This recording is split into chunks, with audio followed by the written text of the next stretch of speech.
Let's get sweaty. Hey guys, welcome to Shenmue Dojo video. Today's video I'm going to be looking at Shenmue but on an unlimited budget. The idea from this came from a podcast that James and I did a few weeks back. It may or may not be out depending on when you see this. We did a podcast called Welcome to the Gameroom. Check that out if you haven't done so already. Great little podcast that James and I were really invited and really happy to do. Thoroughly enjoyed our time there, so go and check those guys out if you haven't done so already. So the idea with this is essentially I'm going to be looking at very briefly finishing the series, rebooting it, also not forgetting about the anime, but the primary focus, I guess, with something like this would be the gameplay features and the presentation. How would an unlimited budget impact the gameplay, impact the presentation? That's what we're going to look at in this short video today. So let's dive straight in. The obvious one here is with an unlimited budget, you're going to finish a series. It's the obvious choice. It makes absolute sense. It's what the fans want. It's what everybody wants. Finish Shenmue. With an unlimited budget, obviously you could do Shenmue 4 and Shenmue 5. So with 5 to 6 chapters left of the story, you could split those up quite effectively with plenty of content to come. Go check the chapter cards out if you haven't done so already. That'll give you an idea of what might be to come. What I think would really need to come sort of across with something like this is the epic storytelling on par with at least Shenmue 2, because we know how good the storytelling was in that game in sort of, 20 odd years ago by now. The storytelling was superb in that game, and I don't think there's many games out there that surpass it in my view in terms of the storytelling features. But with an unlimited budget, big unlimited budget, you could make the best of screenwriters, script writers, and have a really good team around that to put the story on that sort of level that I think we all crave and are looking for. On top of that, Unreal 5, that thing is unbelievably brilliant and powerful. Lots of tools there that a massive budget could really, really utilise. You could utilise them on a very small budget, but at the top end budget, you could really make Shenmue sing and it could blow people away. So finishing the series, smash the story. Thank you very much. Game over. We all go home happy. But what about a reboot? Now this has been talked about in some circles quite often. It's probably a video in itself in terms of the viability of something like this. I very much sit on the fence when it comes to this sort of thing, because in one hand it could be very, very good. It could bring in new players, etc, etc. There's a real chance to overhaul a lot of Shenmue and the gameplay around Shenmue. The flip side of that is, do you alienate the current fan base, and is anybody going to take the financial risk around doing something like that? Luckily here, we don't have that problem because we have as much money as we like. So we can do what the hell we want with it. So I'm not going to sit too long on it, but with unlimited budget, you could just completely start again. Start fresh. You could even go Shenmue 0, 1, 2, 3, 4, 5, whatever you wanted to do with it. And then go for all sorts of spin-offs and really, really monetize and bring people towards this franchise. There's a lot to be said for something like that. The reboot itself, as I said, is a topic on its own, but with the best in terms of staff, engine, tools, etc., you could really, really flesh this thing out. And I am thinking if within this, if they rebooted it and revisited Shenmue 3, not going to happen, by the way. Let me just put that out there. And Shenmue 3 is in the books. We need to get beyond it now because it's been going on for years. But if they did, it could obviously flesh out the story, I think, to what we were looking for in terms of a direct follow-on from Shenmue 2, perhaps. Just putting it out there, but it's not a discussion point. Let's move past Shenmue 3, blah, blah, blah, blah, blah. Get Shenmue 4. Thank you very much. Moving away, gameplay features. Now, this is sort of where the crux of this video is going to sit for the most part. Full reboot, as I said earlier, you could overhaul some of the aged or less developed features, I'm thinking, from the Shenmue franchise. The one that brings to mind very quickly is the Shenmue 3 fighting engine. I had no problem with it. I actually thought once you got to grips with it, it was quite an in-depth engine. But it was clearly not polished. And then you could develop that and the quality and the look and the feel of it, and away you go. So let's talk about the fighting engine as a sort of general gameplay element. Now, these days, a lot of action-adventure games feel very much on rails when it comes to the gameplay. You think of Last of Us 2. It does feel a little bit on raily. Uncharted. Even like games like Spider-Man 2, which is a fantastic game. But the sort of fighting engine around it is quite simplistic. I get why it's for everybody to access it, but I don't know if that would fit with Shenmue. So with Shenmue, there's the other question of, do you bring back the virtual fighter system, if you're allowed to, of course, but is that system potentially too complex, and does it need almost like a Yakuza type engine but with more depth, which gives satisfaction to the group of hardcore players that are out there, but also gives a point of accessibility for people who maybe aren't as comfortable with something like that. Now, I've been watching a few YouTubers recently play Shenmue 3 for the first time, and they all comment, having played Shenmue 1, 2 and 3, that they get on with the 3 engine better because I think it's easier for them to sort of pick up button mash and away you go. I have no issue with that. That's just what I've been seeing fairly recently. So you'd need to strike a balance with a new fighting engine. Can it be complex enough to allow for the hardcore fans to get the real sort of nitty-gritty stuff out of it, the training moves, the timing, the counters, the blocks, etc., but also appeal to newer players either through a difficulty mode, whatever, that gives it a more accessible point to get going with, and then you can build difficulty up from there. I sense it's going to be a bespoke system, if I'm being honest. Next, core gameplay. It would need to stay very similar to Shenmue as it is. Shenmue's world is one of the best things you will ever find in gaming, and that goes across all 3 games. Whatever you think of them, the world building is absolutely fantastic, and it really, really, really should lean on something like that. But within that, I think Shenmue gets a lot of criticism around of it's not particularly pacey, it's not particularly clear what you need to do, where you need to go. And in this modern age where, for want of a better expression, I think games are tailored more towards giving you a bit more of a nudge as to what you need to do, where you need to go, I think Shenmue would have to benefit from something similar to that. And I do think it would need to have an action focus in some way, shape or form, be it through an expansion of the tournament system that's in Shenmue 3. You could bring that into Shenmue 1, Shenmue 2. I mean, Shenmue 2 obviously had the street fights, but maybe you could have some sort of element of that in Shenmue 1 so people have more options to fight. Maybe you could bring in some more scripted fights, for example, in the Shenmue games. I don't know.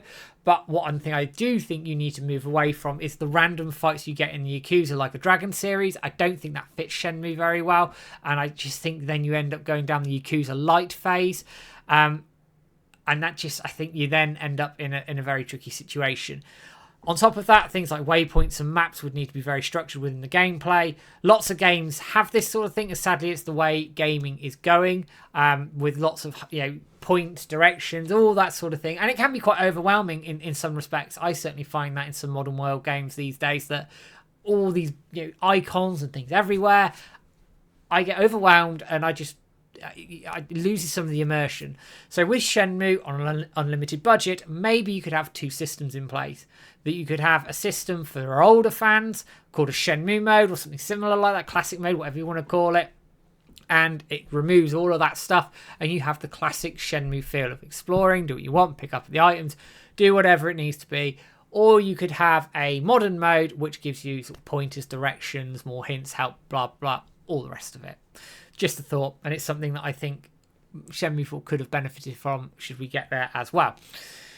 QTEs, I think, would come back. A lot of games use them these days. While Shenmue obviously sort of probably popularised it, obviously it was done in gaming much further back than that as well. I think it would be, again, integrated into the gameplay through cutscenes, etc. Anyway, a lot of games do it. It's not unheard of these days, and I actually don't think the implementation of QTEs in Shenmue is particularly bad. I know some people don't like them, but I personally don't have an issue with them, so QTEs, I'm pretty sure, will be coming back. Arcade and mini games, I think you could do pretty much what you want with this. You'd bring back the Sega titles if you can get the licenses for that sort of thing. I'd look at bringing back some of the Shenmue 3 ones, like wood chopping, for example. That is fantastic. And maybe expand on some more rural type mini games if you're in that sort of setting in future Shenmue games going forward. And certainly if Shenmue 3 was ever remade, you'd like to see some more rural type presentation games in Bailu Village, especially around the Shenmue 3 portion of the story. So that then comes into presentation. Now, I've got two types here. I'm not going to go into sort of the cell shaded or 2D side scroller sort of stuff. The budget's unlimited. We can do it how we want. But for the benefit of this video, I'm only going to talk about these two: stylized and ultra realistic. Now, starting with stylized, you think of Shenmue 3. You think of the environments. And the world there is fantastically. I know the models need some work, and you could obviously do that with this sort of money. You could really go to town on those models, make them consistent, make them brilliant, make the animations great, fantastic, and touch up the environments as you need to. I don't think they need masses doing to them, but I would think of the Shenmue 3 engine but on steroids. Very much like the Shenmue 3 engine is like a Dreamcast game on steroids. I know it's stylized to a point, and some will argue with me, which I'm going to come on to, in terms of the realistic presentation of Shenmue 1 and 2, given the graphical limitations at the time. For me, Shenmue 3 felt like a Dreamcast game on steroids in terms of its presentation, in terms of its feel, and that was one of the real sort of driving factors of why I enjoyed it. But by going down the ultra stylized route, you essentially make this game stand out from the crowd. When I think of AAA games, I think of titles that are all ultra realistic for the most part, and they all sort of blend into one in terms of what they look like, the way that the color palettes they use, the way they move, all of those sorts of things just blend in together.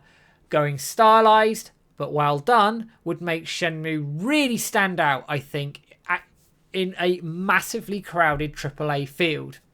And I think it could be well worth the risk. Coming on to ultra realistic, lots of games, AAA, even quadruple A titles these days, go down the ultra realistic route because that's what gamers are used to these days, and what I think the mass market appeal is for that. So by going down the stylized route, you potentially would, I don't know, upset people, it's probably the wrong word, but people would certainly question that artistic direction perhaps, which I think is quite unfair. But most big games go down the ultra realistic route these days, outside of your Nintendo titles like Zelda, etc. They go down this sort of route, and they all look fairly similar. It is felt in some circles that Shenmue, at the time, when you go back to the Dreamcast era, was as realistic you would get in terms of presentation, given the graphical capabilities of the consoles at the time. And it is something that I can understand and buy into.